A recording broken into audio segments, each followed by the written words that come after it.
Hey everyone, welcome to the sixth edition of Economy, Markets, and Macro. Today's not going to be a very long video. It's going to be a pretty short video. I don't have much to say, but nevertheless, we'll just go through a couple of things that I have been observing in the last week regarding obviously economy, markets, and macro. So yeah, let me just share my screen and we'll start right away.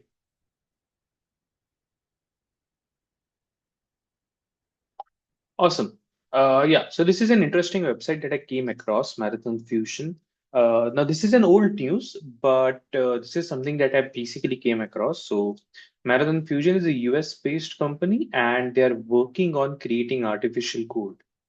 Now, we all know that artificial diamonds came back in 2016-ish, and now as the production of artificial diamonds have been scaled up, it has had a very prolonged and bad effect on diamond prices, the natural original diamond prices, right?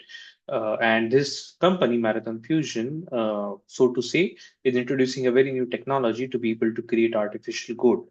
Now, it's not as clear or as simple as creating artificial diamond. The process itself is very complicated. It's mostly theoretical and not scalable at the moment. So I will explain the process in a minute as far as what I understood.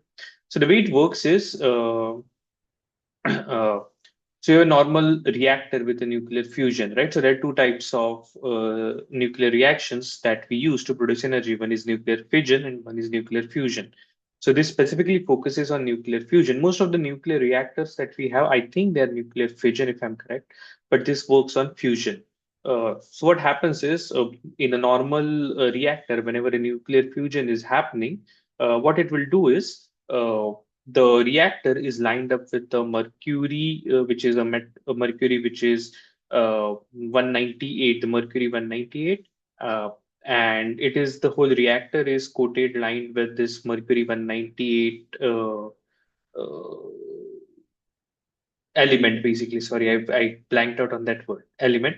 And then whenever this nuclear fusion reaction happens inside the reactor, neutrons which are there, they attack the mercury 198, and then eventually there is this scientific process which leads to decaying and eventually forming of Au, which is Au element, which is basically our pure gold.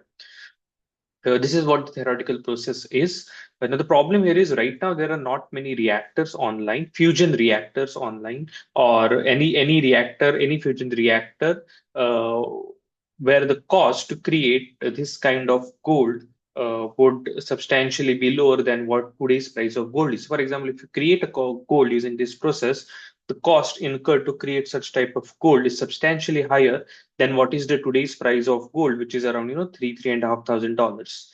So the cost to create such kind of gold is quite higher than what the gold's price is today. So definitely it's not economically viable. Second point is that there are not many nuclear fusion reactors active. I think there is not even one which is, where the output is greater than input. I don't think it's gonna be as easy as creating artificial diamonds. But nevertheless, it's an interesting thing if through human ingenuity and innovation we are going to be able to figure this out. This is going to create a lot of divergence in how gold performs, or as a portfolio diversifier or non-correlation to equity, so to say, right? Again, I don't think this is going to happen soon, like a couple of years or even a decade as well. I think this is going to take a lot of time because it's not as easy as creating this in a lab. Like diamonds can be created in a lab. You don't need a nuclear reaction there. Well, here you need nuclear fusion reactors active. So it's not just the technology, but it's also the regulatory environment, so to say, like, for a nuclear reactor to be active, you will need a lot of investments. You need government approvals, how much capacity you can, invest and do. There are a lot of things that are going to come in between. So I don't think it's going to be as simple as, creating an artificial diamond.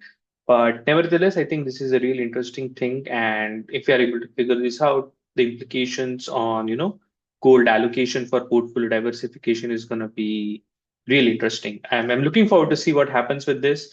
But yeah, I don't see this is anything that is going to be harmful even like right away. But yeah, I'm looking forward. I'm going to keep a watch on this and looking forward to it.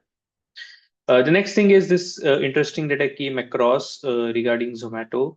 So Zomato, Blinkit, Blinkit was acquired by Zomato a while back, a few years back, and now it has almost been equal to the food delivery business, which, is very, very interesting thing. As far as I know, I think everyone I know uses quick commerce in some way. Like for me, myself, I think I use quick commerce for 99% of my grocery needs. I don't think I even go to like a Kirana store or, neighborhood shop to buy anything. So quick commerce has basically grabbed most of the market of, where people used to go to Kirana stores and buy something kind of thing. And with this 10 to 15-minute quick delivery, I think it's becoming really, really efficient and also, better for users like customers like us to use this. So I think this trend is just going to grow more and more. Uh, and it's not like in a traditional Kirana store, there are only a limited number of things that you can buy, right? They cannot stock anything and everything. But with this quick commerce stores, you have a lot of variety of inventory that it can be stocked in a central warehouse, restocked as required. And yeah, the economics are a little bit like Zomato is obviously making Blinkit, so to say, is obviously making loss on this venture. No doubt about that. But eventually, I think it will turn profit, and this is really interesting to see. Like everybody thought, like what will Zomato or Swiggy or anyone else will do once food delivery saturates? Like once they have penetrated food delivery to every corner, what is remaining for them to grow, right? And this is a new thing, obviously, quick commerce. Nobody thought that, like 10 years back, that they are going to be able to, disrupt the whole Kirana store and quick commerce thing. But I think this is just a start of quick commerce thing. Food delivery is still, very convoluted because you have to tie up with restaurants, they need to be available, the food needs to be hygienic, the costs matter, etc. But with quick commerce, they own the inventory. Although they're franchising, it's not like like like they franchise their stores, like the quick commerce stores, like dark stores, which doesn't need to be in a very prevalent area, and all those things. So they own the inventory, so they own kind of the supply chain, and the delivery part as well. So this can be scaled to a lot of more.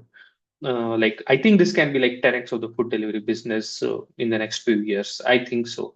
A few years in, not a couple of years, but like over a decade, I see this as like 10x of food delivery at least, if not more. And this can be profitable as well, quite a bit. So let's see how this pans out. But yeah, very interesting to see this. The next thing is this. Let me zoom this in a bit. So yeah, this is the chart that I came across. So S&P 500 CAPE ratio, historically. So CAPE is cyclically adjusted P ratio, basically cyclically adjusted price to earnings ratio. From Jan 1900 to until July 2025. This is the CAPE ratio. Now it's at one of the toppest level, like 37.8. When in 2000, obviously it went very high, like nearly above 40, like 40 to 43. Right now it is at 37.81, 38 kind of thing, quite above the average, a couple of standard deviations above the average, as you can see, if not more. Uh, but yeah, I think we have to also see the quality of the earnings here. Like back in, like right now, the quality of earnings with this top S&P 500 companies are really good. Like the top 7, 10 companies, if you take like, Meta, Alphabet, which is Facebook, Instagram, Alphabet, Google, and everything, Amazon, Nvidia, Tesla, and all other thing top companies, 7, 8 companies that have those have like the higher P ratio, which is increasing the overall P ratio of S&P 500. But I think obviously P ratio matters, but also like forward earnings matters because Alphabet recently surprised on their earnings, etc. And I think this might go a little bit above because the quality of earnings that these top companies have is very different. Like back in 2000, there were like even though there were tech companies, there were no global tech companies like this, right? But just think about like Amazon, Google, Facebook, Nvidia, like all of these companies are like global giants. Like they don't only serve US customers, but they serve like the whole world. They serve the corporates of the whole world, right? They're on a very tight ship. Like they have almost zero debt. They are running on very high operating profit margins and all those things. So the quality of the earnings is really high, and they have been always beating expectations. Like there are few quarters here and there where they don't meet the expectations, but most of the time they have been able to compound their earnings and operating profit margin, one way up. Now, obviously, I don't think that this is going to go on forever. Nothing does in markets, right? So there's that. But I think I think we should give these companies a benefit of doubt to have those higher earning P ratio, because their quality of earnings is much better than the companies which were in 2000 and 1990s and 1980s, which were mostly industrials, very low operating profit margin, higher debt, and not global companies per se, to be honest. Versus these companies with high operating profit margins, the quality of earnings is very different. Obviously, this is going to come down sometime, like it happened after the 2021 saga. Like after 2008, it never came back to average. If you see in 2008, it did came back to the average. But I don't think post 2008 it ever came back to the 17 average. It has always been near between uh, 20, around 20ish, and mostly about 20ish itself. So yeah, it's going to be interesting to see how this works out. But yeah, something to look forward to. And the last thing that I have to talk about is this thing which I read about a little bit, the India UK FTA signing. So the free trade agreement has been passed on between India and UK. Now there are a couple of small things here where I don't think it has been passed by the British Parliament totally, but it's like India has passed it in its parliament, if I'm correct. While the UK has to still do it, but it's expected to happen this year. But at least both the countries has agreed to terms. What should be there in this FTA has been already agreed. So a couple of points that seem interesting is like 99% of the Indian exports to UK now will be duty free. So really good thing for India. Like most of our exports will be duty free. While for the UK, what works is the UK whiskey jeans, the duty currently is around 150%, and it's going to come down to 75%. So any import duty on UK whiskey jeans or whiskey will fall from 150 to 75% immediately, and to under 40% in 10 years for only those whiskey or jeans which are under a certain price threshold. And India tariffs on UK made cars to also drop from 110% to 10%, given under certain quotas, obviously. So that those are the two important things. So India is a very big alcohol importer of UK whiskies. Not so much of gins, but gins as well, but not so much. More of whiskey, Scottish whiskey, etc. So their prices seem to get better with this fall in duty. And also cars. Now cars I'm not really worried about. Mostly it's Jaguar, JLR, Jaguar Land Rover cars. So the dropping of duty from 100 to 10% is really interesting, and hopefully the prices of Jaguar cars will fall down as well. So yeah, that's pretty much it. These were the only things that I found interesting in the last week. I hope you enjoy it. If you like this podcast, do consider subscribing and sharing about this. Thank you so much. See you again next Sunday.